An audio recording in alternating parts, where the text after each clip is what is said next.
তোমরা কি ভাবছো ইউটিউব ছেড়ে দেবো? ইউটিউব থেকে ভিউ আসছে না, ইউটিউব থেকে সাবস্ক্রাইবার আসছে না, আর সাবস্ক্রাইবার না এলে ভিউয়ার্সও আসবে না, আর তোমার চ্যানেল মনিটাইজও হবে না, আর কিছু টাকা ইনকামও করতে পারবে না। হ্যাঁ বন্ধুরা, কিছু অনেক সাবস্ক্রাইবার এটাই ভাবে কিছুদিন পর যে ইউটিউবে কেন ভিউ আসছে না, জিরো ভিউস প্রবলেম। এটা কিন্তু নিত্য নতুন জিনিস নয়, এটা প্রায়ই হয়ে থাকে। কেন হয়ে থাকে? ইউটিউবের অ্যালগোরিদমের জন্য। অনেক সময় দেখবে ইউটিউব মাঝে মাঝে নিজের অ্যালগোরিদমকে চেঞ্জ করে। কেন চেঞ্জ করে? যাতে নতুন নতুন তথ্য তোমাদের সামনে তুলে ধরা যায়। তো সেই অ্যালগোরিদমগুলি তোমাদেরকে আজকে বলবো, যাতে করে কিন্তু তোমাদের জিরো ভিউজ ডাউন প্রবলেম বা ভিউজ আসছে না। তো ভিউজ না এলে সাবস্ক্রাইবারও আসবে না, আর কমেন্টও আসবে না, আর চ্যানেল গ্রোও করবে না। তো দ্যাটস ওয়াই তোমাদেরকে আজকে বলবো যে জিরো ভিউজ প্রবলেমটা কী। কিছুদিন আগে দেখবে ওয়াইটি স্টুডিওতে খুব প্রবলেম হচ্ছিলো, ওয়াইটি স্টুডিও ব্ল্যাঙ্ক হয়ে যাচ্ছিলো। অনেক কমেন্ট আসছিলো যে ওয়াইটি স্টুডিও ব্ল্যাঙ্ক হয়ে গেছে। রেভিনিউ যাদের চ্যানেল মনিটাইজ হয়ে গেছে, তাদের রেভিনিউ যেগুলো ছিল, ইনকাম যেগুলো ছিল, সেগুলো দেখাচ্ছে না, পুরো ব্ল্যাঙ্ক হয়ে গেছে। তো এই প্রবলেমটা কিন্তু মাঝখানে এসেছিলো। তো তারপরে কিন্তু ইউটিউব নিজে থেকে একটা মেল করেছিল, বা তাদের ওয়েবসাইটে একটা লেখা দিয়েছিল যে এটা কোনো ইস্যু না, এটা একটা টেকনিক্যাল ইস্যু। তো এই টেকনিক্যাল ইস্যুর জন্য এই প্রবলেমটা হয়েছে। তখন কিন্তু সবার যত বড় বড় চ্যানেল আছে, চাहे ব্লগ চ্যানেল হোক, কুকিং চ্যানেল হোক, টেকনিক্যাল চ্যানেল হোক, গেমিং চ্যানেল হোক, সব চ্যানেলে কিন্তু ভিউজ ডাউন ছিল, আর ওয়াইটি স্টুডিওতে কিন্তু এই প্রবলেমটা হচ্ছিল। তো তার কারণে কিন্তু এই সমস্যাগুলো সবাই ফেস করতো আর কমেন্টগুলোকে লিখতো। তো তুমি যদি আজকে 2024-এ দাঁড়িয়ে ভেবে থাকো 4-5টা ভিডিও আপলোড করবো, ভিউ আসছে না, ভিউ আসছে না মানে সাবস্ক্রাইবার হচ্ছে না, লাইকও আসছে না, আর চ্যানেল গ্রো করছে না, তাহলে আমাকে চ্যানেলটা বন্ধ করে দেওয়া উচিত। সেটা কিন্তু ভুল করছো। 2024-এ দাঁড়িয়ে যদি আজকে তুমি চ্যানেলটা এতদিন খেটে 1 বছর খাটছে, কেউ 2 বছর খাটছে, তারপর যদি চ্যানেলটাকে তুমি বন্ধ করে দাও, তাহলে তোমার থেকে বড় ভুল কেউ করবে না। বিকজ আজকে যদি তুমি ভেবে দেখো, আজকে যদি তুমি চ্যানেলটাকে বন্ধ করে দাও, দিনে দিনে কত কম্পিউটার তোমার বাড়ছে। আজকে তোমার জায়গায় অনেক, মানে তুমি একা বন্ধ করতে যাচ্ছ, কিন্তু 100জন চিন্তা করছে যে চ্যানেল খুলবো, সে তোমার ক্যাটাগরিতে, চাहे টেক চ্যানেল হোক, চাहे গেমিং চ্যানেল হোক, বা কুকিং চ্যানেল যাই হোক। তো তারা কিন্তু ভাবছে যে চ্যানেল খুলবো। তো কম্পিউটার কিন্তু দিন দিন বাড়ছে। তুমি যে 3 বছর, 1 বছর, 2 বছর যে টাইমটা তুমি এখানে ইনভেস্ট করলে, সেই টাইমটা কিন্তু আর তুমি রিটার্ন পাবে না যদি তুমি এখান থেকে ছেড়ে চলে যাও। তো দ্যাটস ওয়াই বলছি, এটা কিন্তু ইউটিউবের অ্যালগোরিদম যে একবার বুঝতে পারবে, সে কিন্তু গ্রো করে নেবে। তো ইউটিউবের অ্যালগোরিদমটাকে তোমাকে সম্পূর্ণভাবে বুঝতে হবে, আর ইউটিউবের অ্যালগোরিদমটাকে বুঝলে তবেই তুমি কিন্তু গ্রো করতে পারবে। তো ইউটিউবের অ্যালগোরিদম বোঝার পরে তোমাকে কী কী জিনিস চেঞ্জ করতে হবে, ইউটিউব নিজেও কিন্তু আমাদের, যখন তুমি ইউটিউব ক্রিয়েটার স্টুডিওটা দেখবে খুলে, ওখানে কিন্তু অনেক টিপসগুলো ইউটিউব দিয়ে থাকে। দেখবে অনলাইন ইন্সপিরেশনে যখন যাবে, ওখানে ওখানে টিপসগুলো কিন্তু দেওয়া থাকে যে কী কী টিপস করলে তোমার ইউটিউবের চ্যানেল তাড়াতাড়ি গ্রো হবে। তো সেই চ্যানেলের গ্রোগুলোকে কিন্তু তোমাকে মেনটেন করে করতে হবে। প্রথম করতে হবে থাম্বনেলটা। তুমি এমন একটা থাম্বনেল, আমরা থাম্বনেল বানানোর সময় কী করি, আমাদের বাঁদিকে যে সাবজেক্টের যেটা নর্মাল থাকে, ধরুন ভিউজ কীভাবে বাড়াবো, আমরা কিন্তু বাঁদিকে বাংলায় হোক, ইংরেজিতে হোক, হিন্দিতে হোক, যে হোক, বাঁদিকে কিন্তু লিখে ডান দিকে নিজের ফটোটা দিয়ে দিয়ে এডিটটা করি। তো আমরা বাঁদিকে কেন দিই? যখন তুমি নিজের ভিডিওটাকে স্ক্রল করে দেখো, কিন্তু তুমি যে কোনো একটা থাম্বনেল যখন স্ক্রল করে দেখবে, তখন তোমাদের ফার্স্ট লুক কিন্তু বাঁদিকে আসে। বাঁদিকে কেন আসে? বাঁদিকে আমাদের লেখাগুলো থাকে যে কী বিষয়ের টপিকে এটা আলোচনা করা হচ্ছে। তো থাম্বনেলটা অবশ্যই সবসময় বাঁদিকে লেখাগুলো বানাবে সাবজেক্টে, আর নিজের ডান দিকে তোমার অবজেক্টগুলো দেবে। তো এটা করলে কী হবে, তোমার থাম্বনেলটা অনেক গ্লজি হবে, তোমার টাচ রেট অনেক বাড়বে। থাম্বনেলের মানে প্রথম যে অডিয়েন্স তোমার থাম্বনেলটা দেখেই তো তোমাকে ভিডিওটা ক্লিক করে। তো থাম্বনেলটা যদি তোমার সব থেকে বেস্ট হয়, তাহলে অডিয়েন্স তোমাকে কিন্তু অনেক ক্লিক করবে খুব তাড়াতাড়ি, তোমার ক্লিক রেটটা অনেক তাড়াতাড়ি বেড়ে যাবে। আর ক্লিক রেট বাড়া মানেই কিন্তু তোমার ভিউ ইনক্রিজ হতে থাকবে। ফার্স্ট হলো থাম্বনেল, সেকেন্ড হলো তোমার টাইটেলটাকে ইউনিক করার চেষ্টা করো। ভিউজ কীভাবে বাড়াবো, জিজ্ঞাসা চিহ্ন রাখো, মানে কনফিউশন রাখো, যে ভিউয়ার্স থাকবে যে কী বলতে চাইছে, মানে টাইটেলটা কিছু তো এমন আছে, বা থাম্বনেলটা কিছু তো এমন আছে, আমাকে ক্লিক করতে হবে। ইউনিক করার চেষ্টা করো, সবার থেকে আলাদা করার চেষ্টা করো, তবে কিন্তু তোমার ভিউয়ার্স বাড়বে। তো ওখানে তুমি সিম্পল থাম্বনেলের মধ্যে রাখো, আর ইউনিক করার চেষ্টা করো। থাম্বনেলটাকে ইউনিক করো, টাইটেলটাকে ইউনিক করো, তাহলে কিন্তু তোমার ভিউজ দিন দিন বাড়বে, ভিউজ কোনো দিন ডাউন হবে না। এবার থাম্বনেলের পরে আসে ডেসক্রিপশনটা ভালোভাবে ফিল আপ করো। টাইটেল যেটা দিয়েছো সেটাকে কপি করে ডেসক্রিপশনে দাও। নিজের আগের যে ভালো ভিডিও আছে, সেই ভিডিওর লিঙ্কটাকে ডেসক্রিপশনে দাও।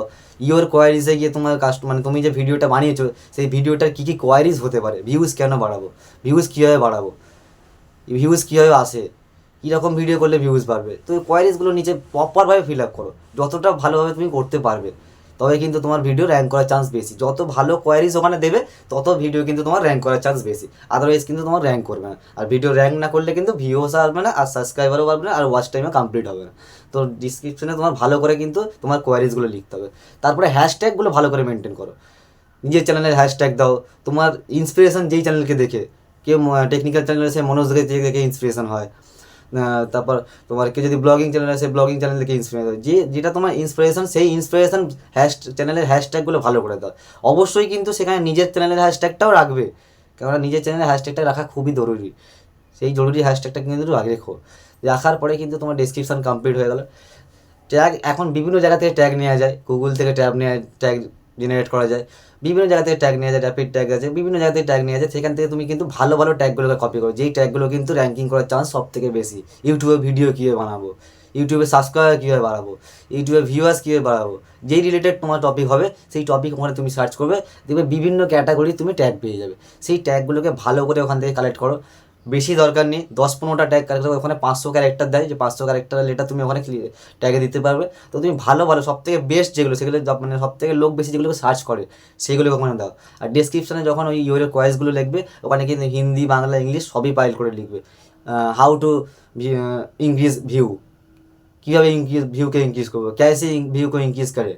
তো এরকম করে 3টে ল্যাঙ্গুয়েজ ইউজ করেই দাও। তাহলে কী হবে, যখন কেউ হিন্দিতে চেক করবে তোমার ভিডিওটা আগে আসার চান্স বেশি থাকবে, কেউ যখন বাংলায় চেক করবে তোমার ভিডিওটা আসার চান্স বেশি থাকবে, কেউ যখন হিন্দিতে টাইপ করবে, ইংলিশে টাইপ করবে, সবটাতে কিন্তু তোমার এঙ্গেজমেন্টটা বেশি থাকবে। ঠিক আছে, তো চেষ্টা করো 3টে ল্যাঙ্গুয়েজে দেওয়ার। হ্যাশট্যাগুলো প্রপারভাবে মেনটেন করো, নিজের চ্যানেলের হ্যাশট্যাগটা ওখানে দিয়ে দাও, আগের ভিডিও যদি কিছু থাকে সেটার হ্যাশট্যাগটাও ওখানে দিয়ে দাও। দেওয়ার পরে চলে আসো কিন্তু ট্যাগগুলোকে ভালোভাবে মেনটেন করে ট্যাগগুলো দাও। ট্যাগগুলো দেওয়ার পরে যখন ভিডিওটা আপলোড করার পরে কিন্তু 3 ঘন্টা পরে আবার এসে ইউটিউব স্টুডিওতে চেক করো যে তোমার ভিডিওতে কোনো প্রবলেম আছে কি না আছে, ভিডিওর ভিউস আসছে কি না আসছে। প্রথম 3 ঘন্টার পরে ইউটিউব স্টুডিওতে কিন্তু আপডেট হয়ে যায় গ্রাফটা, ওই যে অ্যানালাইসিস গ্রাফটা আছে ওটা আপডেট হয়ে যায়। তো তুমি তখনই বুঝতে পারবে তোমার ভিডিওটা আগে যাবে, কতটা আগে যাবে, ড্রপ ডাউন করবে, প্রচুর হাই হয়ে যাবে, না একটা সিমিলার জায়গায় মেনটেন করে চলবে, যে আমার ভিডিওটা বেশি ভিউ আসছে না, কম ভিউ আসছে না, কিন্তু চলছে। ঠিক আছে, তো সেটা তুমি 3 ঘন্টার মধ্যেই বুঝতে পেরে যাবে। সেই 3 ঘন্টার মধ্যে বুঝে কিন্তু তুমি বুঝতে পারবে যে তোমার কোন জায়গায় ভুল হয়েছে। আর অবশ্যই কিন্তু আগের দিনের যে ভিডিওটা দিয়েছিলাম যে তোমার ইউটিউব স্টুডিওর যে সেটিংগুলো অন করলে ভিউয়ার্সের মুভমেন্ট অনেক ফাস্ট হয়, তো সেটা কিন্তু অবশ্যই অন করে নেবে। যদি সেই ভিডিওটা দেখে থাকো, আমি ডেসক্রিপশন বক্সে সেই ভিডিওটার লিঙ্ক দিয়ে দেবো, অবশ্যই গিয়ে কিন্তু সেই ভিডিওটা দেখে আসবে। আর তোমরা বন্ধুরা কিন্তু আমার ভিডিওগুলো দেখছো ঠিকই, কেউ সম্পূর্ণ দেখছো না। আমি সবার কাছে রিকোয়েস্ট করবো সম্পূর্ণটা দেখো, তবেই কিন্তু ভিডিওটা পুরোটা বুঝতে পারবে যে আমি কী কী বলতে চাইছি, আর তুমি কী কী অন করলে তোমার পরবর্তীকালে কিন্তু এই ইউটিউব ছেড়ে চলে যাবে, এই মোটিভেশনটা আসবে না। ইউটিউব যে টিপস রিলেটেড যে ভিডিওগুলো আমি ছাড়ি, এগুলো থেকে মোটিভেশন হও। তো এই 2 সেকেন্ড, 3 সেকেন্ড, 10 সেকেন্ড দেখে বা 10 সেকেন্ড দেখলাম, স্কিপ করে আবার 1 মিনিট পরে দেখলাম, ঠিক আছে, এইভাবে কিন্তু চলছে, তাহলে মাঝখানে টিপসগুলো কিন্তু তুমি জানতে পারবে না। তো অবশ্যই তোমাকে পুরো ভিডিওটাকে ওয়াচ করতে হবে, পুরো ভিডিওটাকে ওয়াচ করলে কিন্তু টিপসগুলো জানতে পারবে। যত তুমি ইউটিউবে টিপস লাগাবে, তোমার দিন দিন কিন্তু চ্যানেল গ্রো হতে থাকবে। নিজের দিমাগ থেকে টিপসগুলোকে বার করতে হবে, বা কারো ভিডিও থেকে সেগুলোকে ইন্সপায়ার হতে হবে, সেই টিপসগুলোকে লাগাতে হবে, তোমার চ্যানেলকে গ্রো করতে হবে। এরকম অনেক পেড প্রমোশন আছে, যেখানে কিছু টাকার বিনিময়ে তুমি 1000 সাবস্ক্রাইবার পেয়ে যাবে, 4000 ওয়াচ টাইমও পেয়ে যাবে। সেটা কিন্তু ক্ষণিকের, তোমার চ্যানেলটা মনিটাইজ হয়ে যাবে, কিন্তু সেই সাবস্ক্রাইবারগুলো যে তুমি গেন করেছো পয়সার টাকা খরচা করে, সেই সাবস্ক্রাইবারগুলো যে তোমার যে কন্টেন্টগুলো ছাড়বে সেগুলোতে ইন্টারেস্টেড না থাকাতে কিন্তু সেই সাবস্ক্রাইবার বেরিয়ে চলে যাবে। তোমার ওয়াচ টাইমে তখন আসবে না, তোমার রেভিনিউ জেনারেট হবে না, তুমি টাকা ইনকামও করতে পারবে না। তোমার 1টা বছর, 2টো বছর, 3টে বছর এই ইউটিউব প্ল্যাটফর্মে নষ্ট হয়ে যাবে। তো অলওয়েজ বলছি, পেড প্রমোশন তখন মানে না করারই চেষ্টা করো নিজে থেকে তৈরি করার।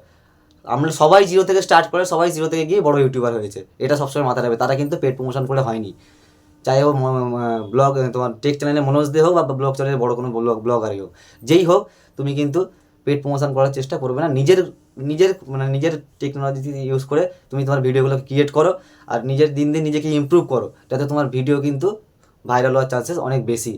কীভাবে কন্টেন্ট বলবো, ঠিক আছে, সবার থেকে ইউনিক আমাকে বলতে হবে, যাতে আমার কাছে মানে ভিউয়ার্সগুলো এসে আমার কাছে আটকে থাকে। এত তো ভিউয়ার্স আছে, আমার কাছে কেন আটকাবে? নিশ্চয়ই আমার বলাতে কিছু ভালো আছে, বা আমার থাম্বনেলটা খুব ভালো, আমার টাইটেলটা খুব ভালো, আমার ডেসক্রিপশনটা খুব ভালো, আমার ট্যাগগুলো ইউটিউব ভালো জায়গায় ইমপ্রেস করছে, মানে অনেক লোকের কাছে ছড়িয়ে দিচ্ছে। তো সেটা করলে কিন্তু তোমার কন্টেন্টের উপর তোমাকে সবসময় ফোকাস করো। আমি সবসময় বলি কন্টেন্টে ফোকাস করো। কন্টেন্ট ভালো হলে তবেই কিন্তু লাইক ভালো হবে, ভিউয়ার্স বেশি আসবে, তোমার চ্যানেল ইনক্রিজ হবে, সাবস্ক্রাইবার হবে, ওয়াচ টাইমও কমপ্লিট হবে। ঠিক আছে, তো অলওয়েজ বলবো চ্যানেলটাকে সাবস্ক্রাইব করে রাখো, চ্যানেলটাকে নোটিফিকেশন বেল আইকন অন করে রাখো, আর প্রত্যেকটা ভিডিও পুরোটা দেখো, লাইক করো, সাবস্ক্রাইব করো। কোনো যদি কিছু জানাস থাকে অবশ্যই কমেন্টে লেখো, কমেন্ট করলে কিন্তু নিজেদের ভিউয়ার্সও বাড়ে। তুমি যত তোমার কমেন্ট হাইলাইট হবে তোমার কিন্তু তোমার চ্যানেলটা একবার হলেও গ্রো করে দেবে। তুমি যদি একটা ভালো কমেন্ট করে দাও, বাকি কমেন্টের ছেলেরা কিন্তু তোমার চ্যানেলটা আবার গিয়ে দেখবে যে চ্যানেলটা, ও চ্যানেলটা কী আছে, অত ভালো কমেন্ট করলো, নিশ্চয়ই ও ভালোভাবে বলে ইউটিউবে, তোমার চ্যানেলটা দেখার চান্স কিন্তু বেশি। তো অলওয়েজ চেষ্টা করো চ্যানেলটাকে সাবস্ক্রাইব করে লাইক করো, ভিডিওটাকে শেয়ার করো বন্ধুদের মধ্যে, আর এই টিপসগুলোকে ফলো করো। ইউটিউব কিন্তু তোমার জন্য, ইউটিউব তোমার জন্য, তোমার জন্য।